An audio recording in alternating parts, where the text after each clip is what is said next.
Okay, so now this last video, I will talk about how can you highlight the ethical considerations. So here, I think that the key is to be very transparent. That is one thing. Again, very similar to when you present your findings, tell me about everything. But also try to not think that something is obvious, because I think that's a mistake that sometimes we make. Like we think like, of course, I stored the data in a safe place, like the recording is in a safe place. Of course it is. But you need to tell me that, you need to present that. So that's why I think it's these two things. Be transparent and very descriptive, and don't ignore something because you think it's obvious. It's better if you state it in there. So here are kind of some questions that can help you to address what do you want to include in your presentation. Like, for example, how did you obtain consent from the respondents? That's very important. Did you give consent in a written form? Did they sign the approval? Or was it only that when you had the interview, you told them and they said, okay, I agree? That's, you need to explain that. How did you explain the respondents, the nature of your research? Again, did you give them a paper, or did you send them an email, or did you talk with them about your research when you had the interview? So just be descriptive about what you did.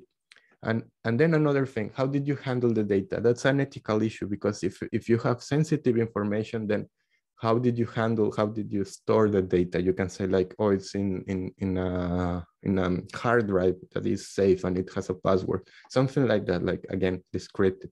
And depending on what you are doing, maybe you also have to talk about making the sources anonymous. So you also need to talk about that. How did you ensure that the sources are anonymous? Like, even if it's surveys or interviews, like, how did you make sure that you won't reveal the identity of the people? Something. So remember, the two suggestions or the two tips: be very transparent and don't forget anything.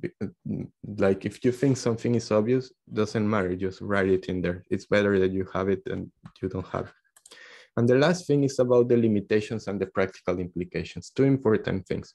So regarding limitations, I think a good strategy is to highlight the limitations from the research design, like the methodological limitations, like be conscious about the boundaries of your research design. Like, for example, of course, if you want to do interviews, like, you have to highlight some of the limitations of doing interviews, like maybe people can get intimidated, that can be a possibility. Or maybe if you are doing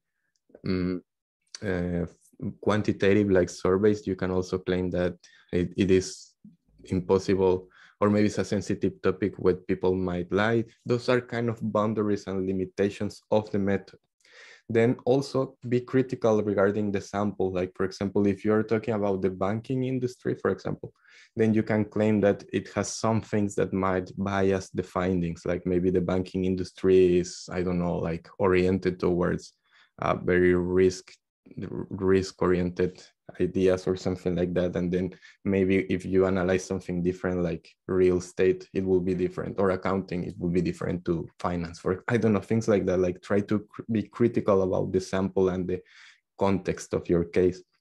So again, sometimes limitations are obvious, but it is okay, if it is good that you highlight them. And also a good suggestion is that besides highlighting the limitations, you can also propose ideas for future research. Like, again, like if you analyzed the remote work situation with banks, you can also claim that it's a limitation that we focus only on banks because banks are usually very risk takers, I don't know, or the other way.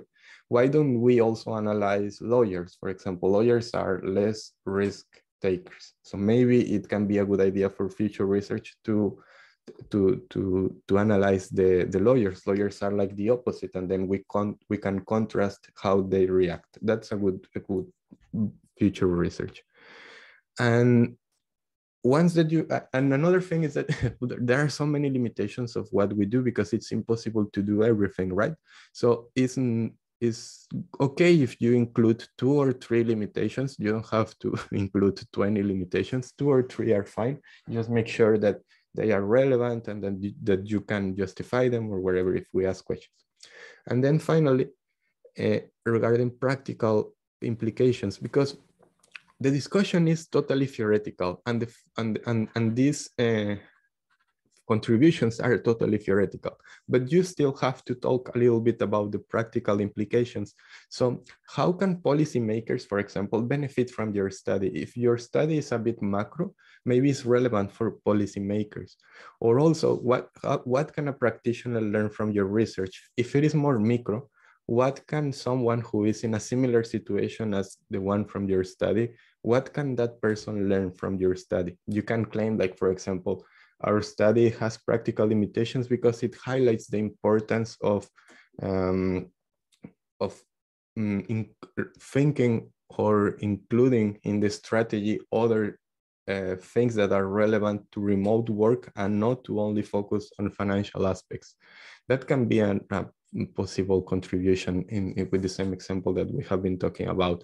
Or we can say that a practical implication is that this study is being critical about the financial rewards. So maybe practitioners should rethink how they structure their financial compensation system or something like that. Like think about how someone who works on this can benefit from your study. And again, you don't have to give that many examples. It's okay if you include 2 or 3. So it's not you don't have to include that many. Well, I hope that with these suggestions, you kind of have a clear idea of how you can handle this next submission, but I think you will do a good job. I hope that I have hopes on that.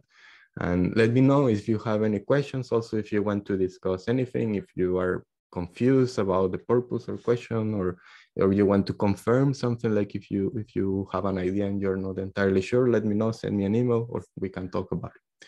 Well, see you soon.